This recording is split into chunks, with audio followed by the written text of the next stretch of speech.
August 5వ తారీఖు 2025 రోజున ఒక డమ్మీ బాంబ్ మేక్స్, అంటే మామూలుగా డ్రిల్స్ చేస్తూ ఉంటారు కదా ఆర్మీ వాళ్ళందరూ కూడా, పోలీసు వాళ్ళు కావచ్చు, ఆర్మీ వాళ్ళు కావచ్చు, అట్లా డమ్మీ ఒక డ్రిల్ చేస్తూ ఉన్నప్పుడు ఒక డమ్మీ బాంబును తీసుకెళ్లి రెడ్ ఫోర్ట్లో పెట్టే ప్రయత్నం చేశారు. అయితే ఆ ప్రయత్నం సఫలమైంది. నార్మల్గా హై సెక్యూరిటీ ఉంటుంది ఆ లోపలికి వెళ్ళాలి అంటే, ఎందుకంటే పెద్ద పెద్ద అధికారులు సైతం దానిలోకి వస్తూ ఉంటారు. అధికారులే కాదు, ప్రాణం ఎవరిదైనా ప్రాణమే, సామాన్యులది ప్రాణమే, అధికారులది ప్రాణమే.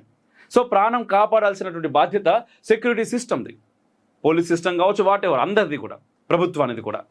అయితే ఇక్కడ 7 మంది ఉద్యోగులని అక్కడ సస్పెండ్ చేశారు. ఎందుకు అంటే ఒక డమ్మీ బాంబును లోపలికి తీసుకెళ్ళగలిగిర్రు, అక్కడ భద్రపరచగలిగిర్రు.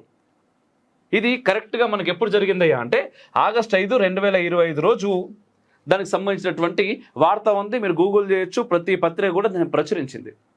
అయితే అది జరిగిన తర్వాత కొన్ని రోజులకి ఈరోజు చాలా పెద్ద బాంబ్ బ్లాస్ట్ దాదాపుగా మనం చూస్తున్నాం. ఒకప్పుడు అంటే ఒక 10 సంవత్సరాల క్రితం, 12 సంవత్సరాల క్రితం వరకు బాంబ్ బ్లాస్ట్లు అనేవి చాలా రెగ్యులర్ అవుతుండే మన దేశంలో.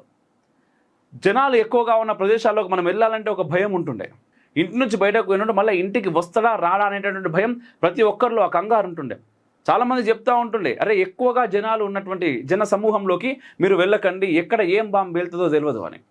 అయితే గత కొన్ని సంవత్సరాలుగా ఈ తీవ్రత అనేది తగ్గింది. అసలు మేజర్ బాంబ్ బ్లాస్ట్ మనం చూసింది కూడా చాలా తక్కువ. ఎప్పుడు చూసాం అన్నప్పుడు చాలా సంవత్సరాలు జరిగింది. అయితే పుల్వామా అటాక్ కావచ్చు, ఇట్లాంటి కొన్ని అటాక్లు ఆర్మీ పర్సన్స్ పైన జరిగాయి. అయితే అది పక్కన పెడితే జనాల పైన, ప్రత్యేకంగా సామాన్యులను టార్గెట్ చేస్తూ జరిగినటువంటివి చాలా తక్కువ. ఈ 10